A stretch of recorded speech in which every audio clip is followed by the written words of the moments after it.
Talking about art is a little like talking about a beautiful swing. Sometimes it's easier to just see it than explain it. Now, whether it be on courses, on canvases, or on pages, we know beauty when we see it. Because it makes us feel something that, even for the writers among us, it's difficult to put into words. It's worth trying, though, because for many of us, it's the heart of why we play. We might think we're chasing scores or trophies, but we can get those from bowling or darts. We play this game because it's full of moments and places that can't be found otherwise, that shake us from our routines and remind us to look around. And anything that accomplishes that can make us feel like we're a little more alive, it's what poets and professors call art. You can find artful moments in every golf town, but in some, the beauty simmers a little more closely to the surface. As it does in the hometown of renowned architect Gil Hanse, of celebrated golf artist Wybranski, and me, Tom Coyne, a wandering golf writer. Now, we all share a lot of pride in Philadelphia, a city that doesn't really give a damn whether you love it or not. This birthplace of American independence has its own way of doing things, and when it comes to golf, it does it better than most. Philly golf is just awesome. You could trip and fall into a great top 100 course in America, like literally anywhere around here. If you come here with your B game, you get exposed. Philly golf in general, just proper golf. You can't fake it around here. There might be a little bit of a rivalry between clubs on who can turn it up the most. Who's got the fastest greens, who ejects the most people, especially out-of-towners, especially a carpetbagger like me coming down from New York.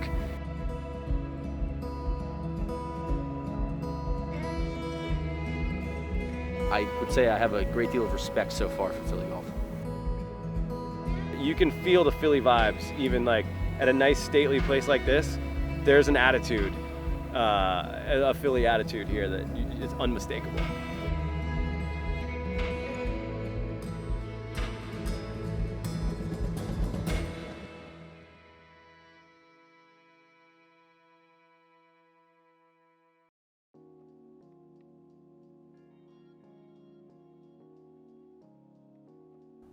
So I'm sort of an accidental golf writer.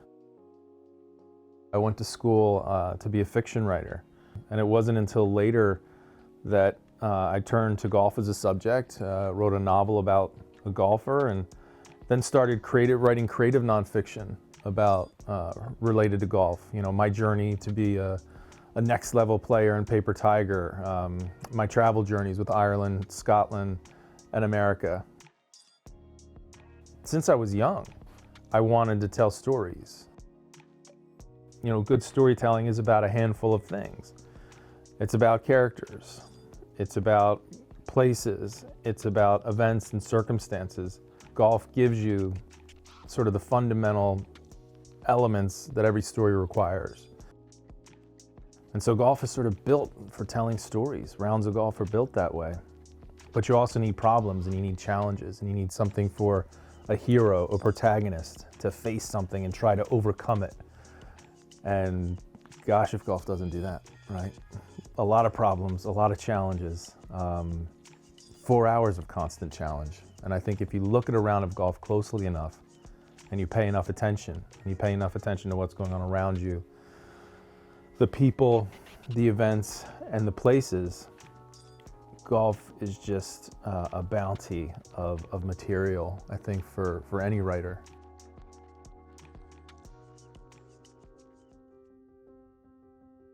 As an artist, I like to think that I see things a little bit differently than most. When I come to a golf course for the first time, what my eyes are drawn to are the lines, the composition of the scenery, the way the fairways swoop in and out, the contoured edges of bunkers, and how these things all interplay with the greater landscape all around. Oftentimes designers will echo the greater nature in their subtle details. I typically look for the most prominent lines in the scene, and I start with those.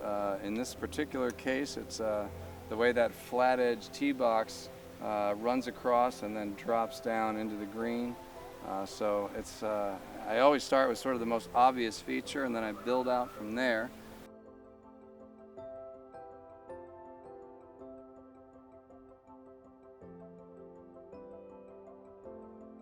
One of the things that I love about the Golden Age design that you see all around Philadelphia is how they didn't overwork the land, they work with the land. You can really see evidence of that here because there's so many, right now, there's so many ripples in the fairway that are being sort of showcased by this dramatic lighting. And I don't think, you know, when you make a golf course with a bulldozer, those little touches, you know, they don't get made. The ripples become fewer and bigger. But this is almost like, you know, the surface of water as you look across the fairway here. And we'll try and capture that mainly by just emphasizing the streaky shadows that are running across the landscape. But then also, you know, that's a very subtle detail, and then against that you get these sort of extremely strong brush strokes like that tee box up there. You know, it's so obviously not natural and built. And I really love in these older courses how you have that sort of marriage of very manufactured elements set against, you know, I would say like it's like 10 or 20% of the golf course are these sort of strongly man-made features, and then the rest of the golf course feels like it's barely been touched. And that contrast to me is really, really interesting. I was watching Gil recently, and he was talking about how, you know, the human impulse is to create order and seek order, and nature does not have that impulse. And I feel like that's very evident in sort of the subtle fairways, fairway ripples that you see here.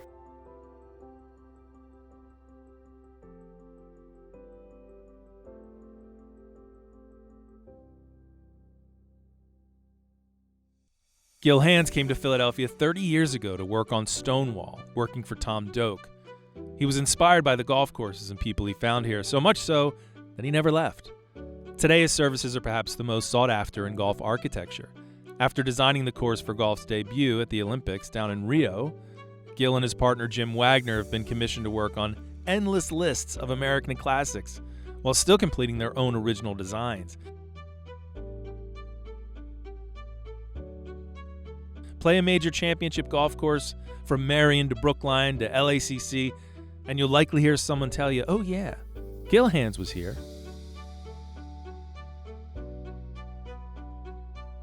When I think of Philadelphia golf, I think first and foremost of the Philadelphia School of Golf Architecture. As a native Philadelphian, I take a lot of pride in the fact that one of golf's major schools of design is known the world over as the Philadelphia School. It wasn't a school with any cafeterias or chalkboards. It was a collection of designers from Philadelphia who influenced one another and went on to influence the larger world of golf course architecture.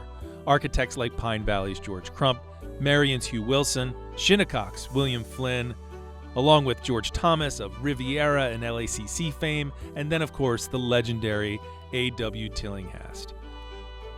This group of Philly-tied golfers became a rare clique of architecture experts who educated one another on the finer points of design and even worked on one another's projects, all with the aim of bringing more world-class golf courses to the American landscape, but more specifically, getting Philly golf out from under New York's shadow. Now, if you've ever been to an Eagles-Giants game, you know that nothing much about that rivalry has changed. And with 27 top 100 courses and over 300 total designs to their names, you might have to give the boys from Philly the nod here.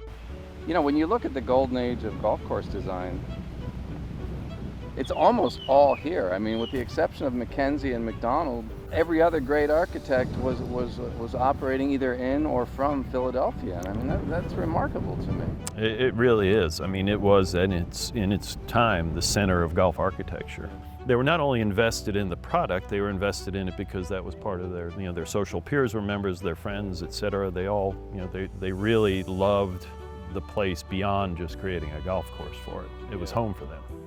One of the things that we have to focus on is a sense of place and a sense of scale, and I think that the golf course architects of Philadelphia and that great school of architecture understood scale. They understood how to capitalize, you know, A lot of them studied in Great Britain, and they understood that the impact that the natural terrain should have on strategy and the way that you present a golf course. And then they came to this Philadelphia area and they found the features in the landscape, the quarries, the railroad tracks, the wonderful tumbling terrain. The only bad thing we have here is the soil isn't that great. I mean, other than that, the landscape for golf is truly tremendous.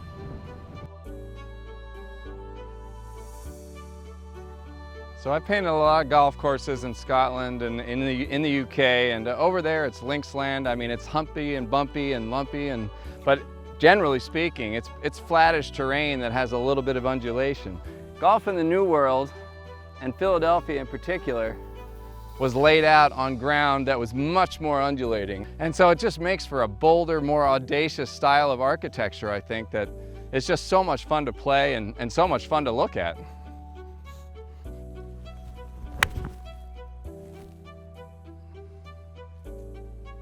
Especially when you hit a good shot. There's so many great features that the Philadelphia School of Architects, they just incorporated what was there, and they utilized that as part of the overall design.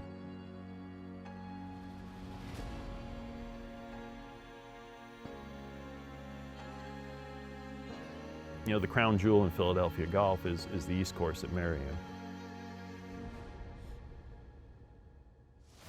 Hugh Wilson was a member at Marion, at the Marion Cricket Club. Went to Great Britain, studied, looked at golf holes over there, came back and picked the brains of a lot of his friends, and then, you know, talk about first time out getting it right. My gosh. Growing up near Marion and driving past it, you know, hundreds of times, and looking out and thinking, man, one day, or wouldn't it be just amazing to play there or to get out on that golf course, you know, where so many important players have been. And, you know, now that I've had the chance to do that a few times, it never disappoints. It is, in my mind, a golf course that you could probably walk that property 100 times and never, ever figure out a better way to lay a golf course on that land. You know, it's a compact piece of property, 114 acres, including the parking lot, the clubhouse, and the driving range. And it just so perfectly blends in with the golf course. I'm always amazed at how much golf they fit in at the footprint at Marion. You know, the variety of golf shots that are on that golf course in that tight space, it's truly unbelievable.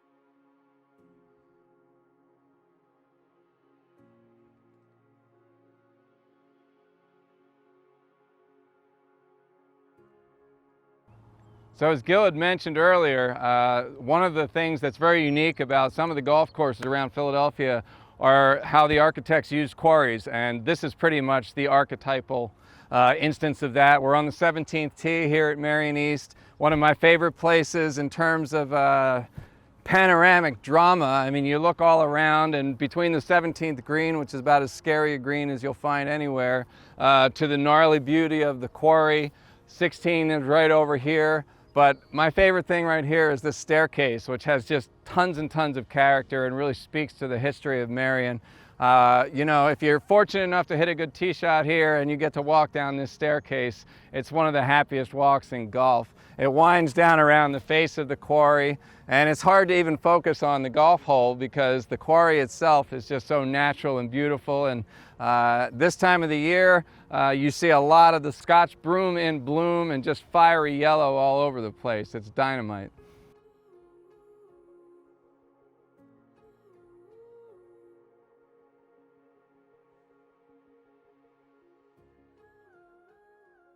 Arguably the best logo in golf, and it was developed by Bill Kittleman, the golf pro. He's the one who got the wicker basket with the Scotch broom behind it.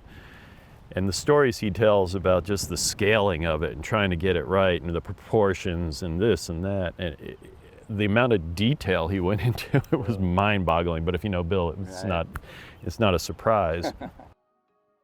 When I'm talking to prospects and clients, people refer to it all the time. We want something like that, and everyone assumes that it's because Marion's such an old club that the logo's been there forever. And I often use it as an illustration of how sometimes you need to be willing to take a leap and take a risk and make a change. I mean, It's amazing to me that Bill did that in 1979 on a napkin, is what I heard. Yep. At least the first sketch. Well, he was trying to sell more merchandise at the 81 U.S. Open. Oh, That's that where. That worked out pretty well. Yes, it did. Legend has it that the original golfers, the shepherds in the old country of Scotland, would stick their crooks in rabbit holes in the ground and then hang their lunch baskets on top of the crook to keep it away from the critters that were running around and keep their meal safe. They've become one of the most recognizable objects in the game of golf. People all around the world know these baskets. The basket is also, of course, the inspiration for Marion's famous logo. I think it's probably won more popularity contests in the game of golf than any other logo. There's no substitute for the power of a good mark. And here at Marion, we have one of the finest golf courses in the world, but also arguably the best logo in golf. You know, it's been referred to as sort of the 3 acts, which I think are a fantastic way to describe it. You know, the first 6 holes are drama, middle 6 holes are comedy, and the last 6 holes are tragedy. And so from that perspective, I think that really sums up the way the golf course is set in there. You've got that, you know, really kind of opening stretch of golf holes. Wilson wasn't worried about the pacing or the setup or, oh my gosh, we've got to have a par 5 in this position. It was just, how can I find the best golf holes on this property? And from that perspective, he just came up with that layout. And then you get, you know, the 3rd hole, just that dramatic across ravine, very reminiscent of some of the holes that William Flynn would go on to design, and probably no coincidence, because Flynn was the very first golf course superintendent there. So I know he was heavily influenced by the East Course. Then you get to that middle stretch, you've got a lot of the short par 4s, really interesting, all varied in the way that you play them. If you looked at the scorecard, you think, what is this? I've got, you know, 4 holes within 5, 7, 8, 10, and 11, all kind of playing under 400 yards, and you think, well, this can't be a group, but they're all unique and interesting in the way that you approach them. And then you cross Ardmore Avenue, and you've got the tiny par 3 13th with all kinds of trouble around it. And then it's a golf course that builds to a crescendo unlike any other. You know, the progression of 14, 15, 16, and 17 with the quarry. And then obviously the amazing finishing holes. The East Course is just an absolute masterpiece in my opinion. And I think Wilson, you know, it's a shame he didn't get to build more golf courses, because every single one he ever touched was really terrific. You know, driving past it and still look out at it, you know, you still get the goosebumps, just because when you think of all the things that have happened there, you know, everyone that's really done something amazing and important in American golf, or maybe in golf in the world, has teed it up there, and that says a lot, and certainly the jewel in Philadelphia's golfing crown.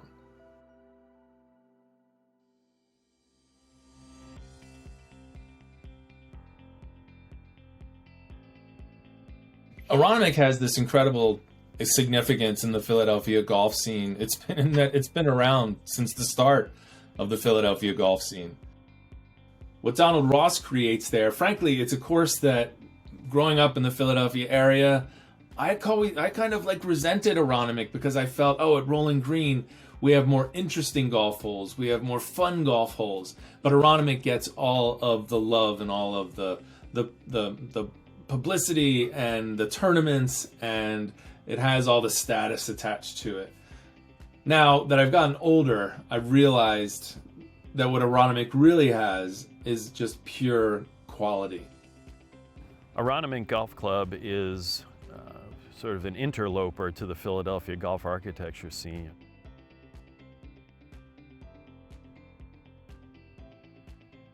Donald Ross came in to Philadelphia and had done work before at Gulf Mills and Lulu, and left some really wonderful fingerprints there. But I believe, I don't know this for a fact, but I believe wholeheartedly that he looked at Aronimink, an established club with a great reputation, and building their new golf course out in Newtown Square as an opportunity to really put his stamp on Philadelphia architecture.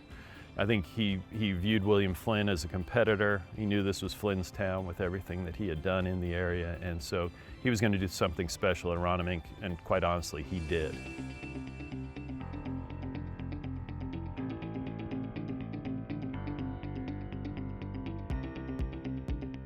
And then we were the beneficiaries of finding significantly more information about the golf course and what he actually built versus what he drew on a plan. And what he built was spectacular. It was the first time I've ever seen, and I can't find any other documentation of it, where he on plan had put one bunker and he divided into clusters of 3 and 4 bunkers. So when Aronimink originally opened up, there were over 180 bunkers on the golf course. So our process was to look at that, put that back into place. And I think he believed that this was his opportunity. You know, Flynn had built these beautiful bunkers everywhere, predicated mainly on his experience on the East Course at Marion. And now here was Ross building flash face bunkers in multiple clusters, big, and a very big, broad landscape, and then building the greens that he's known for. So you've got these terrific green complexes. Now you have restored bunker complexes that sit so well in that landscape, and I think really are hopefully now back to what Ross originally intended. And we know he intended that because there's this great old video of Donald Ross walking around out there. You can see bunkers in the background. You can see the golf course under construction. He looks quite pleased. He's kind of got his fingers tucked up under, walking around, and I think he's surveying the landscape that he knew would give him a real strong stake in the Philadelphia golf landscape. We're here today at the Hagley Museum and Library with Kevin Martin, the curator of archives here. These are aerial photographs of some of the premier Golden Age golf courses in Philadelphia, some of them taken during major championships, all aerial photography done by a man named Victor Dallin. So Kevin, could you kindly tell us a little bit about Victor Dallin? Sure. Victor Dallin was actually born in Canada. He joined the Royal Expeditionary Force during World War I, and that's where he learned to fly. That's also where he got some of his early experience with aerial photography as well. And then he was in Philadelphia and started working for a company called Aero Services. And Aero Services was one of the first aerial photography companies in the country, actually. Wow. And then in 1924, he starts his own Dallin Aerial Survey Company. And one of the things that he personally was interested in was golf. So luckily, he took a lot of these great shots of golf courses in and around the area. This is a shot of the Dallin crew. As you can see here, this is Victor Dallin here. You can see with these cameras. Oh my goodness. These are all custom-made cameras, because obviously you couldn't buy a camera that would shoot from an airplane at a store. In 1924. Right. So these were specialized cameras. They actually were encased in rubber to keep them still.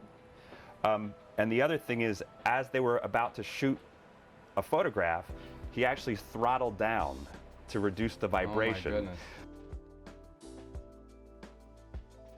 Lee, coming to Aronimink, there's some cool stories that always come to mind for me. The two Johns of Aronimink. The first one being John Shippen, who plays in the US Open as an African American in 1896, I believe.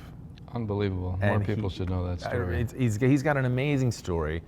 When he shows up to play, half the field, the British pros don't want to play. They protest him being there. And the first chairman of the USGA says, well, the tournament's going on, even if he's the only one playing in it. Him and his... They don't call it open for nothing. That's right. And that was back at a time. I mean, that's a huge gesture. So he plays in it, has one bad hole or could have won it. Also plays with, in the field that year was a Native American from the Shinnecock Nation there on Long Island, Oscar Bunt. To that point, all the pros would have been British in golf. They are actually the first two American golf professionals. That's amazing. And they're African American and Native American. And I think it's fantastic. And the connection to Aronimink is John Shippen comes here and he's the pro here, or a pro here for about a year. Before they get here to Newtown Square, another John has an important story here as well, and that's John McDermott. And John McDermott, you know, when we think of amateur golf in the United States, we think of Francis We Met, and we think of The Greatest Game Ever Played. Great movie, great book. But Johnny McDermott, he's the first American to win the US Open. He's from Philadelphia. He lives across the street from the Aronimink Golf Club, and that's where he played, and so was a part of this club many years ago. But his story, I think, is one of the most fascinating and tragic and interesting in American golf. You know, he goes on, he wins 2 US Opens. It's not that long after winning his 2nd US Open that he travels to go play in the British Open. I think it's on his way back where there's a collision. The ship nearly goes down, but it doesn't. Everyone survives. This wasn't too long after the Titanic. Right. So they say that might be the point where mentally he was different. And whether it be anxiety or depression, started having some breakdowns. He was still 25, 26, 27 when he was committed to a hospital not far from here in Norristown. What we would have called then an insane asylum, but a rehabilitation hospital where he spent the rest of his life, 70 years. You know, and golfers would come and visit him, and he would still play. And his sisters, he could come and go as he wanted, and his sisters would pick him up on the weekend and bring him out to places like Aronimink or White Marsh or Marion. So he still did play golf, but you know, his reputation and the people who knew him were fewer and fewer as the years went by. When the Open is at Marion, he was hanging around and watching, and no one was recognizing him. He didn't look, you know, he was an older man, of course, who'd been picked up from a hospital. He didn't look great, and so maybe stood out for that reason. But Arnold Palmer spots him in the crowd and says, "Ladies and gentlemen, that's Johnny McDermott. He's the first American to win the U.S. Open." And you know, obviously the crowd applauds, and Mr. Palmer shakes his hand, and I think that speaks to two great golf That's legends the king in one right there. story. Yeah, exactly. I mean, the words you just said, the first American to win the national championship, I feel like people have to let that sink in a little bit, because it was, 12, 14 years of U.S. Opens, all won by Scots mostly, right? Yes. If not exclusively, I suppose. They certainly look down on us. As golfers, they look down on us, they look down on our golf courses. And Johnny McDermott wasn't having any of that. He was Philly strong that way. You know, Aronimink was always a big, beefy test, and it still is. So, you know, it's only become more relevant as the PGA is coming back there for the BMW Championship, for major championships. It's great to have a golf course that can stand up in terms of its playing quality, stand up, it's big enough to host the crowds as well. So I think it is really a showpiece, and a brilliant one. You know, Donald Ross, there's a plaque by the first tee that talks about it being, you know, he considers it his finest work, and maybe architects say that about every design, but I think Ross devotees feel pretty special about Aronimink.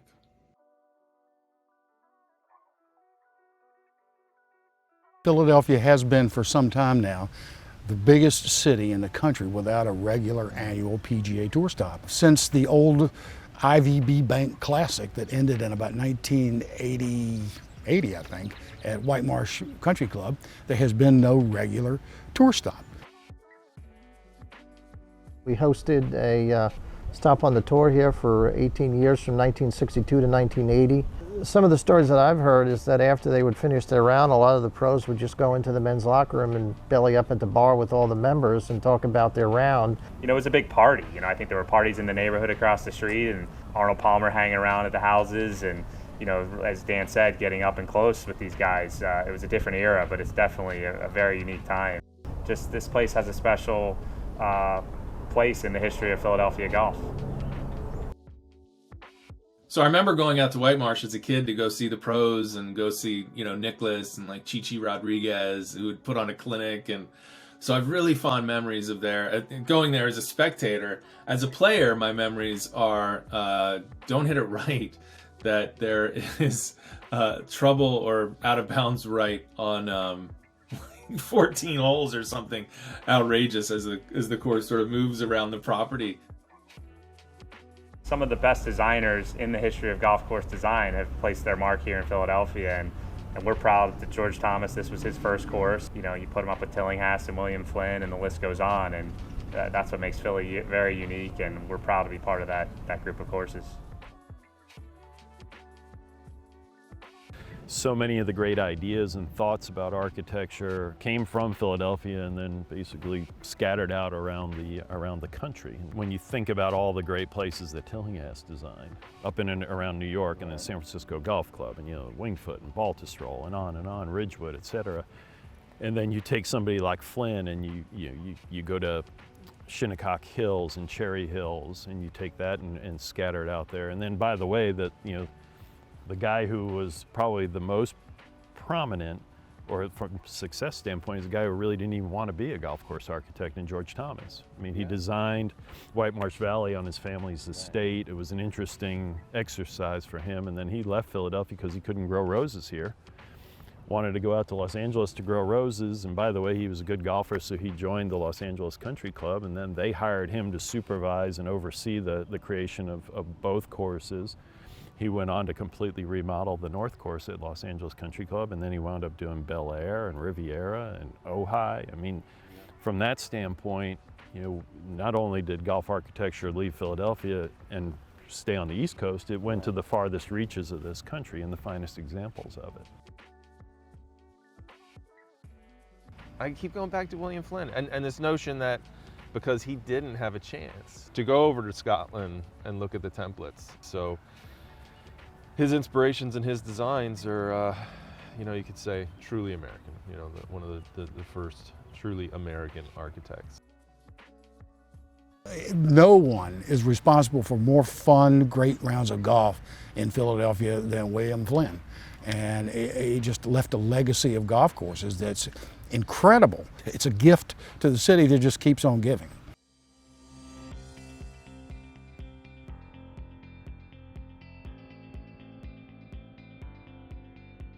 When you talk about Rolling Green, it's hard for me to be objective at all. There's that, in your mind's eye, there's that, if someone says golf course, you see a place, right? It's probably the place you grew up playing, or the first place you played, or the place you played the most. And for me, all those categories, it's Rolling Green. I remember the first time I ever played Rolling Green, your old course, and it's on the other side of town from where I live. And I remember playing it and going, why have I never heard of this course? What? It's spectacular. If it was on the other side of town, it would be famous, more famous than it is. Obviously in Philadelphia golf, you've got the big two. You've got Marion, the East Course, and Pine Valley.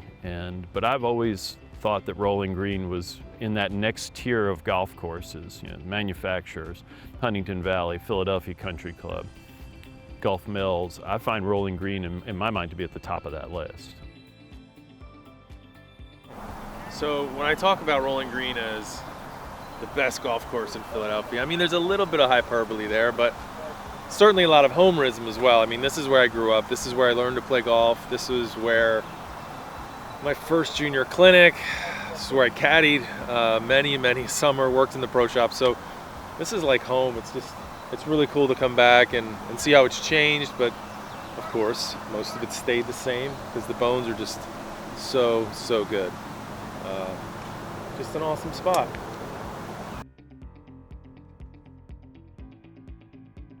I think that the character of the topography on this site, the bold use that William Flynn made of this golf course terrain, the way he routed the golf course through it, the greens themselves, more based on tilt than undulation, but scary amount of slope in them, and certainly a lot of subtle undulations.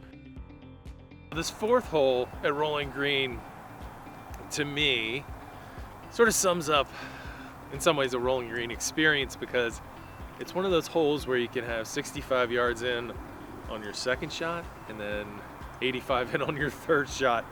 the way William Flynn, elevated these greens and, really sloped them back to front, which is sort of an old school, Gil talks about it here. It's about the slope, not the undulation. And, that's because you have these golden age greens back in the 1920s. The only way they could drain them was to slope them from back to front to get the water off them. So you have really a lot of extreme back to front greens here. So you got to keep it under the pin. And that's, it's sort of the cliche of playing rolling green, but man, it is truth.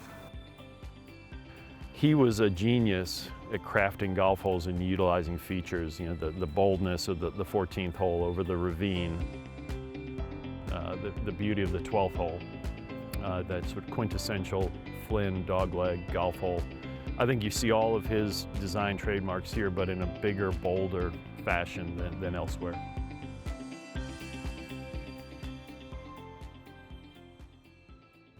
So, we have this company that Jim and I formed called Caveman Construction, which all of our shapers, and the actual Caveman, the way that name came started here at Rolling Green. Really? Yeah. Wow. So we were working here. Bill and Jim and I were out here one afternoon, and the superintendent at the time, I'm not sure, was a big fan of ours. Okay. Because we were these younger guys with crazy ideas, and we wanted to put fescue on bunker faces and probably make things a little bit more difficult for him. And so at 3:30, he would shut down and take all the tools, and everybody would leave. And we were out here one evening, and Bill said, I need to change that bunker line. It's not quite right. And so he said, give me a shovel. And we said, Pro, we don't, there's no shovels. They're gone. How about a rake? No rakes, Pro. So he looks around, and he's smoking cigars at the time. He takes a big drag and he finds a stick. And he goes and he grabs his stick and he starts hacking into the face of the bunker and getting the line. And then he looks back and another big draw of the cigar, and he goes, look at us, bunch of fucking cavemen out here building bunkers with sticks. Coming back here and having this conversation at Rolling Green is pretty perfect for me, because what I do as a golf writer trying to tell golf stories, it all started here at Rolling Green as a caddy. The best storytellers I've ever known in my life still, and I've gotten the chance to hang around with a few pros along the way and across the years, were still the guys I caddied with as a kid. Wow. And I've never laughed harder at stories. I've never been more just hanging on every word and every detail. So, here's where I learned about delivery and timing. Also, I learned not to let the truth get in the good way, get in the way of a good story, which is sometimes an important lesson. So I owe a ton to this place. Rolling Green gave me golf, which was obviously incredibly important to what I write about, but it reminded me, beyond reading books and what I was learning in that world, that it was just important to entertain the hell out of people. And if someone could keep me entertained for the 3 hours while I was sitting around waiting for a loop, it was, I wanted to do that. I wanted to be like that. So it's cool to talk about this here, where for me it started. It's interesting, whenever we go, when we want the truth about our courses that we design, we always ask the caddies. We talk to them about, how does it play? How do the members play? What do they think? What are they saying? What are they complaining about? What do they like? And you always get the truth, right. That's for sure. And one of my favorite caddy stories was at Applebrook, a course we designed not far from here, where I'd hit a tee shot and it went in a bunker. And I was like, oh man. And he looked right at me and he said, you put it there. So they definitely, they have that sense of humor, and they keep you grounded when you're playing the game, for sure. For sure. It is no ordinary golf course. It made it easy to fall in love with golf, because, and I'm probably not alone in this estimation. I think it's Philadelphia's sleeper for the finest golf course that fewest people know about. I think there's not a boring note on the whole course. There's not a repetitious note anywhere. There's incredible variety. The land moves with just an extraordinary drama.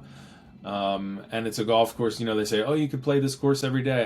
It was a course that I played every day and never for a moment got bored of it. So maybe if I had grown up playing maybe a tamer golf course or a sleepier golf course, I wouldn't be as obsessed with golf as I am now. Enough so that it's sustained me in this career where I'm still interested in finding more golf holes that feel like the ones I grew up on at Rolling Green.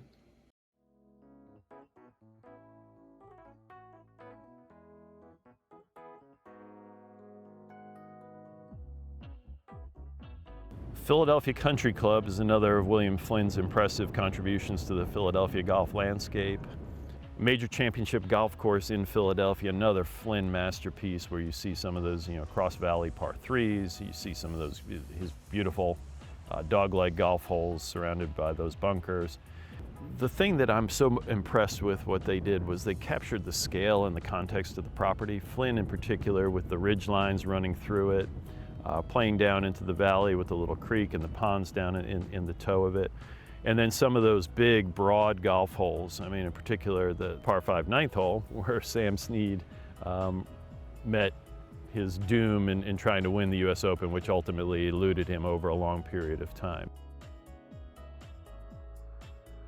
We're here on number 3 at the Spring Mill course of the famous Philadelphia Country Club. This is a great William Flynn track, known far and wide for the demise of Sam Snead during the 1939 US Open.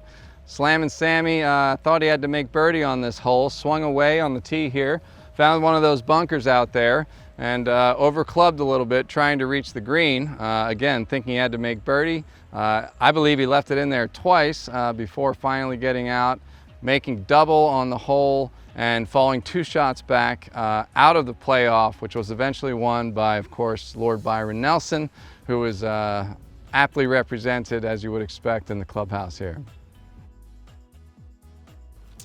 All right, let's see if I can par this.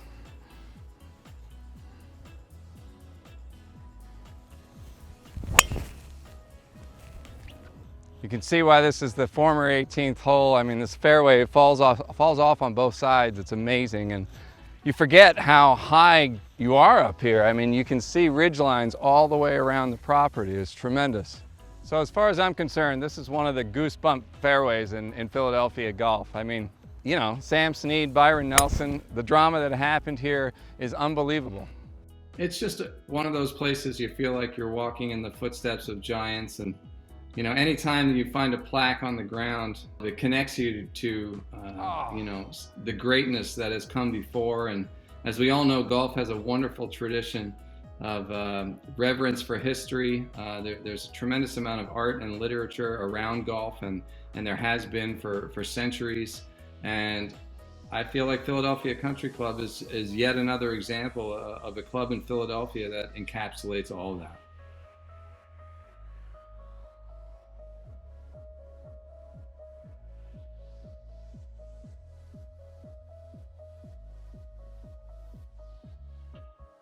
Well, it's the most beautiful day of the year, and fortunately for me, I'm here at the unbelievable Saucon Valley Country Club in Bethlehem, Pennsylvania. 60 holes of golf, an unbelievable facility. Probably my favorite hole here on the old course, the beautiful 15th. It's a long sweeping par 5, a little downhill hole that sweeps to the left. Obviously very well bunkered around the green. I love the lines out here. We're here in high spring. All the trees are just wearing their Sunday best. I mean, the textures and colors are fantastic. The light is perfect, and I couldn't imagine being in a better place right now. I love how this golf course sits on the ground and just seems to spring from the ground with sort of ripples and swales throughout, almost like looking at the ocean in a way. There's just beautiful sweeping lines that really just bring your eye right in.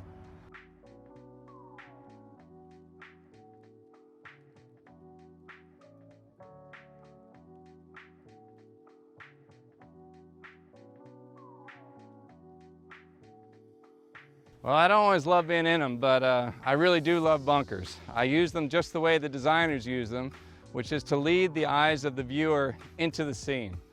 The golfer will look at a hole, and the bunker lines are often what tells you where to hit and where not to hit. As an artist, I use them as sort of stepping stones to create depth in the picture. So a bunker in the foreground will add drama, bunker in the middle ground and green side adds depth, and it really lets the eye sort of dance your way into the picture. So I really feel like they're like the features of a portrait as well, in the sense that, you know, the shape and the edge and the contour and the number of bunkers on the golf course are really like the features in the face. I mean, it's the first thing you see, and it's the most obvious example of the architect's artistry.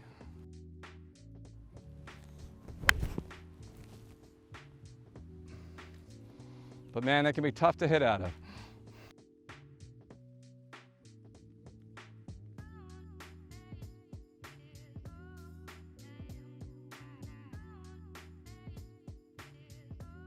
Bunkers and then green surrounds are kind of where magic is on a golf course.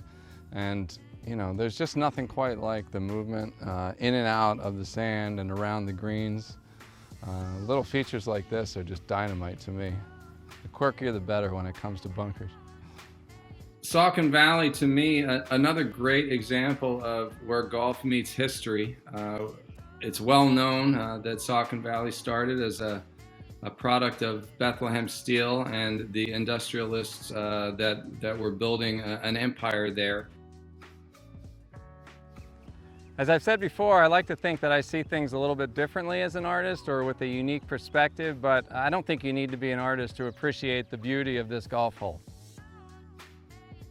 I mean, the way the land sits and rolls, the high ground on the right, and the green side is just fantastic, sort of nestled in that little hollow over there, framed by the trees. It's really spectacular. The little touches of the split rail fence, the rock outcropping, the way the course is kept and is just spectacular. There's just enough of this rugged natural beauty to really grab your attention, while obviously being a very difficult golf hole and a lot of fun to play. You know, the history of Bethlehem steel and the history of Saucon Valley are so intertwined and so interesting. Eugene Grace was the CEO, president of Bethlehem Steel, which is right in the town of Bethlehem. And he was the person who initiated its founding in 1920, thinking that he really wanted for his employees and his managers especially a place where they could recreate with their families and make Bethlehem a really good place for their corporate family to be. The famous story during the U.S. Amateur was in '51 where he saw somebody in the practice round, and I forget who it was now, but they hit a shot, kind of cut a corner and went around this dog leg, and the next morning there were a bunch of bunkers in a tree there because, you know, Grace didn't want that at all. And again, that was a par 5, and he didn't want people cutting it off and doing it in 2 shots. You know, Grace was a good golfer. He qualified for U.S. Amateur, and amateur golf was very, very important to him, which is why the U.S. Amateur was the first one they had here. Billy Maxwell won it. It was a great event. Without Bethlehem Steel, there's no Saucon Valley. Right. And so Bethlehem Steel actually invented the I-beam. So this span that you see here on this bridge is kind of pushing, you know, that engineering feat to a limit, and or to a maximum even. So it's pretty neat to look at some of these arch bridges with the I-beams to see how stable they still are after all these years.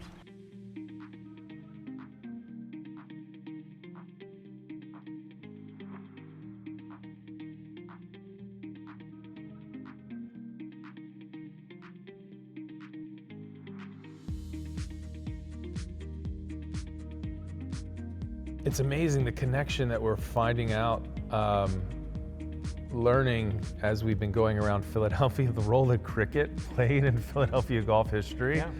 Marion was Marion Cricket Club, Aronimink Belmont Cricket Club, Philadelphia Cricket Club. Yeah. It speaks to that whole history of sort of how golf in America starts and becomes a country club game, which, you know, in Scotland, it wasn't attached. There wasn't a such thing as a country club. There were golf societies that happened to play in these fields that they would all share. But over here, we had these country clubs where they were practicing the British games of cricket, hunting, horse riding, tennis, and golf's one of the late additions to that. Actually, it comes in sort of at the end, and so that's why our golf tradition here is attached to country clubs differently than it is abroad. A lot of it starts here in Philadelphia, the cradle of our country, as we Philadelphians would like to tell you, and certainly a cradle of golf too. So the tee markers here, one of the cool things about the Philadelphia Cricket Club, obviously, they're cricket balls. It makes a lot of sense. It makes sense, but people don't, you know, if you're not, you might not even notice. You might just think it's a ball. It is a cricket ball. I don't know the history maybe as well as you do, Lee. Well, I didn't know much until I was lucky enough to get a very interesting gig about 20-some years ago. Philly was the cricket capital of America for the brief time that cricket was played in America, and I was hired by the Philadelphia Cricket Festival some time ago to create artwork for their event, which was held at Marion Cricket, Philadelphia Cricket, Germantown Cricket Clubs, and Haverford College. And I also got to buy some whites and play cricket for the one and only time in my life, so it was a lot of fun. No wonder you're playing so well here. This is like your natural think of habitat. that. Yeah, you got all the right vibes. This is your spot, dude. Could just be the short par fours, though. And originally it started out on St. Martin's, the little 9-hole golf course in town. And it's just one of those just fun places to play golf. I mean, it traverses across some really lovely topography, but it's just you know, a blast to go out there and play. And obviously the history, U.S. Open hosting golf course, it's an amazing step back in time with the old clubhouse. So to me, I mean, the fun of Philly cricket, right? You got the Wissahickon, you got the Tillinghast angle there, Militia Hill, which is great, you know, 36 big golf holes, but what makes the place is this little 9-holer to me. You know, if you're gonna join a club, you wanna have, like, where's the fun spot, right? Where can you just chill out, bring the family, you know, come play 9 holes here. You know, they don't really get over 330 yards. Come play at twilight, go have dinner. I mean, that's what makes this sort of the spot. And then once you leave the little 9-hole facility, you go out to the Wissahickon campus, and you've got, you know, the 18 holes by A.W. Tillinghast, part of that Philadelphia School of Golf Architecture and his home club, and a place that he obviously loved, and all of the tremendous golf holes associated with it. We're looking at the first hole, and we were talking about this, that this is, Rob, this hole's been here a really long time. You know, might not be a hole in Philadelphia that's been here longer. I don't know if there's a hole in America that's been here longer, maybe. That's for a different show. But tell us about number 1 and why it's been here, what's so unique about it. Yeah, so number 1 is played since the 1895 routing, has played from behind the clubhouse across Hartwell Lane in front of us. And at first the green was just at the top of that hill. And then it was eventually moved further back to address needs of length and increasing technology. But every iteration of the course that we've seen over the past 125 years, our first hole has played out across Hartwell Lane, and that's something that really kind of puts things in perspective for us, as we're fortunate enough to play a golf hole that has been rooted in that much history and has withstood time. And Jim Finnegan, the late great golf writer from Philadelphia, one of our guys, he described the finishing hole at the Wissahickon course as the quintessential American dogleg par 4. And when you think about it, it was just this very parkland sort of flowing up over the ridge and down this beautiful creek running across the middle of the hole. Fantastic clubhouse tucked in right behind the green. It really possessed all of those great qualities. And like a lot of the other golf courses in and around Philadelphia, you know, Tillinghast had some really interesting design features, the couple par 3s right around the clubhouse that you play, utilization on the second hole of the old barn in play, not for good players, but in play for somebody like me, because I have hit that barn, unfortunately. Tillinghast certainly loved life. There's no doubt about that. Loved this place definitely at a very high social level. And got the most out of life for sure. But probably most notably in a world travel like you guys would certainly appreciate, he went to St. Andrews where he met old Tom Morris. And that famous iconic photograph of old Tom standing in front of his pro shop was taken by A.W. Tillinghast. Get out. Amazing. And from there, he really just grew in love with the game through architecture, very much like what we really enjoyed, right? Came back home and started playing golf. As I mentioned, he would go on to win the Silver Cross for the Golf Association Philadelphia. He would captain the first, Ryder Cup team, if you will, internationally as well, and he would play in a number of events, including our first U.S. Open here in 1907. We're the first club in the Philadelphia area to host a U.S. Open, and the second, 1907-1910. So he participated in that championship. But then from his playing career, he sort of takes on sort of act two, if you will, which is advocating for the game. And he does quite a bit of writing, as you know, Tom, in Golf Illustrated and Golf Magazine, among others, and really educated America on this game that we all love today. So what do you look for in a story? What to you is good storytelling as the editor of the Golfer's Journal? Big question. Yeah. The kind of base of it all, the very base of it all is the character and the characters, right? And so I have a little test where in my head where when even your weird ideas, I look at it. So my mom is a subscriber, and in no way is she a golf nerd by any stretch. My mom is, she's just great. She loves golf and she just likes to thumb through. And so is that the kind of story that's going to catch her eye? And also, is it going to catch all the sickos that can't get enough? So you kind of have to figure out that yin and yang a little bit. And oftentimes, the thing that does it is the people. So golf is this great backdrop for meeting all these different characters and interesting people, and it's been such a blessing as a writer to travel around, to meet all these characters, to meet all these folks that give me their stories, that give me their struggles, that give me the stuff that they want to do, the things they're excited about, the things they're afraid of, even beyond the golf course. So there is something special about this game, and it's probably leisurely is the wrong word, but as you walk, you've time to think and talk from hole to hole, and you've written about it before. You did a really good job, and people will start confessing. Yeah, right. You can really learn. People really want to dig into that kind of thing. Is there something about being out here, being outside?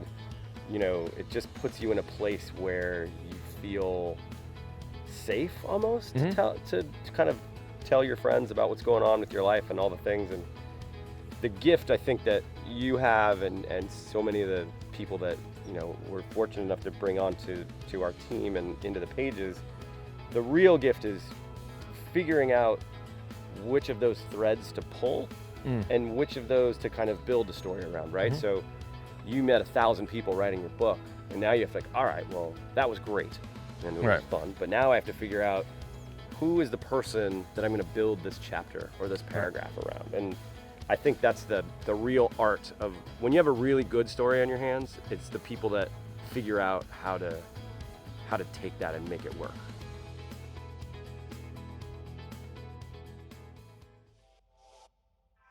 I'm here with some of the finest photographers in the world, certainly the very finest in the golf space. How much storytelling goes on? And I know, Matt, maybe you would be a great person to talk about that. I feel like there's a lot of threads of stories that run through your work. Do you feel like do you have a narrative or a message in mind that you like to try and communicate? Definitely. I mean, in my travels, it's more about, connection to the land, right? So I'm really trying to document my experience at a place and capture the heart and soul of it, right? Like, I'm not just trying to create a pretty picture, right? I'm trying to tell my story of my experience at a place and what makes it special, and the storytelling is a big aspect of that.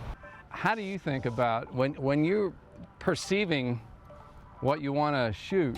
Are you seeing shapes and colors, or are you seeing lines and edges? I think with photography, it's like you see the shapes first, and especially when you're out here on a course and you're out here all day. So you see the shape, and then you just have to wait for the light to be right to get the color you want. So you might have to go back to that spot 3 hours later to make sure it's the right everything, or the right person walking across the bridge with the sun coming down. Where with you, you get to paint it and just add it wherever you want it. Yeah, we're all in just you. It's a sunny day, you know, the sun's coming down. We got to sit there and maybe you make the photograph, but most of the time you wait for it to happen. I feel like you have to be really patient. That's the worst thing about what we do, I think. Yeah. I mean, there's nothing worse than showing up at a place you've been dying to shoot for ages, and it's, you know, the worst day in months for photography. There's nothing you can do about it. It's awful. It's awful. I think there's opportunity in those moments where you get to a course like today, you know, you probably wouldn't have a really good sunrise, but there's still opportunities to make good photos, and that to me was the biggest thing to learn, which was what is a good photo is all relative, and it's also kind of, you know, as we're out, sometimes we get a day, half a day, 4 hours to shoot a course. You have to kind of make the most of that. So it goes back into what's your composition, what, you know, if the light's not great, how can I change my composition to make it interesting? I find it to be very challenging at times to take something that's a full 360-degree environment and put it into a rectangle. I mean, is that something that's challenging for you, or is it sort of second nature after you do it a lot? It does come a little bit easier, but that's what I'm out there doing, is I'm looking for angles and kind of a way to take that feeling that you get when you stand in a spot. Like, this is a great one here at Rolling Green. It's beautiful, but like, can you put all this into one image? Probably not. So the challenge is to say, what's the composition, or what are the, like, we need that bridge in there, but like, how do I get that green in there too? So that's what's fun about going out on a golf course, is just kind of looking around and scanning for those shots that are going to like capture that moment and tell that story of what it's like to walk across that bridge, you know, as the sun is coming down, with your balls up on the green, you're putting for birdie. Like, how do I get the person that's going to view this photo to feel that awesomeness? And so that's why I love photography so much, is because it's like this moment right here, I want to bottle this up and I want to share it with everybody, 'cause it's so awesome. So like, how do you do that with a camera? And so that's the challenge. It's endlessly challenging. Sometimes you come close. I don't know if you ever really do it, but sometimes you can, and then you'll go back and you'll remember that moment, that walk, who you were with. Right. And a good photograph does all that stuff. And so somehow you capture that every once in a while, and that's, I think, what we're all ultimately chasing, is that representation of the moment that was there at Rolling Green and walking across that bridge.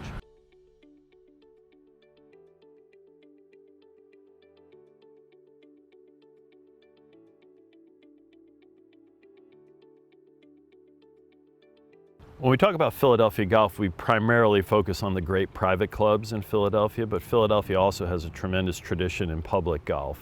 The crown jewel of Philadelphia public golf is Cobbs Creek.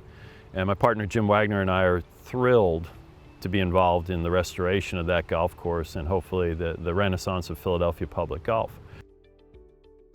So what's fascinating about Cobbs Creek, I mean, Hugh Wilson does one other golf course than Marion East, and it's Cobbs Creek. And at a time, I mean, there's so much history attached to Cobbs Creek. The significance that it plays in the story of African American golf in America. Gosh, I mean, at one point, before there was golf there, certainly, but it's even a stop on the Underground Railroad. There was a point in time, you know, when everyone focused on private golf, and this day and age we focus an awful lot on quality architecture, on destination resorts and these beautiful landscapes that are being developed. But back in the teens and the 20s and then into the 30s, there was a heavy emphasis on quality public golf. And when you take Hugh Wilson, the designer of the East Course and the West Course at Marion, and you put him in charge of creating a public golf course that Philadelphia could be proud of, and then he goes and enlists George Crump, the Phones family from Pittsburgh, A.W. Tillinghast, George Thomas, to help him work his way through the design, you can't help but be left with something really special. Architecturally, it was collaborated on by the entire School of Philadelphia Architecture, which is quite significant. Hugh Wilson and William Flynn, of course, doing most of the work, but Crump would come by, Ab Smith would come by, and then Tillinghast played a unique role there as advocate. And so as the city was contemplating this idea of golf, and this idea of golf in their city and golf courses, you know, he was really nudging for years to get this through City Hall and allow public park, Fairmount Park, to have this golf course be on it. I think in an architectural standpoint, you know, it really stands the test of time. I think when you look at the people that played there, most notably Charlie Sifford, arguably the Jackie Robinson of golf. He came from the South up here as a kid and would go on to hone his game at Cobbs Creek, and of course go on to great fame in our game. So we're very proud of the fact that he did that. And what we're hopeful is that when we're finished with this project, we're going to restore the golf course that's been lost over a period of time. I mean, evolution happens at every place, even great private clubs, but public golf courses over the 40s, 50s, and 60s took the brunt of a lot of changes. Fortunately, the land that was part of the original design is still there, and our goal is to restore the original golf course to its original footprint, and then we'll utilize some holes from the Carricone course adjacent to Cobbs Creek to create a composite routing that can host the best players in the world, and we can bring championship golf back to Philadelphia. Not only bringing it back to Philadelphia, we know we host major championships here at Marion, we have great championships at Aronimink, but to have Philadelphia public golf be the home for some of the best players in the world challenging their skills, I think is a truly exciting opportunity. It's not just about restoring the golf course, but the purpose and what we're going to have there.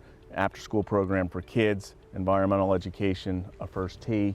Those are the things that we're hoping, give kids access that might not have access to this beautiful game that you and I, so thoroughly enjoy and been able to, learn from the different principles of our game.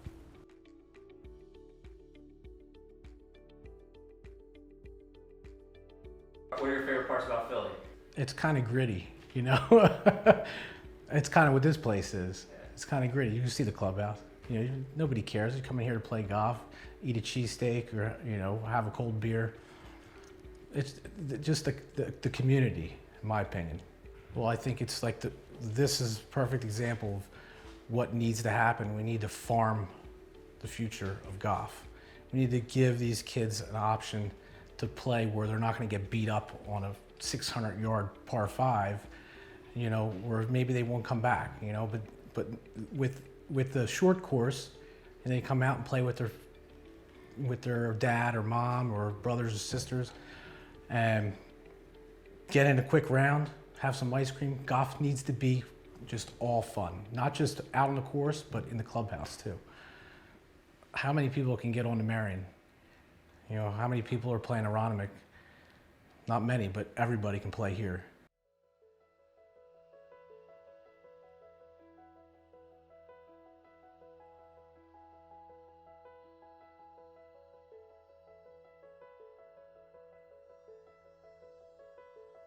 This is actually my first time playing golf in Philadelphia, and I mean, if it's as good as Rolling Green is today, I'm not sure if golf gets better anywhere else. Philly golf is you can just sense the tradition and the history of a place that is routed through a field, right? It's not lined by houses. You can see other golf holes. You can see that somebody saw this landscape and decided to build holes through, around, under, over all this rolling terrain. And the way they preserve the history in these places is what keeps people coming back. I love it here. What I love about Philly golf is it's home, so I get to sleep in my bed tonight. That's the best thing about Philly golf.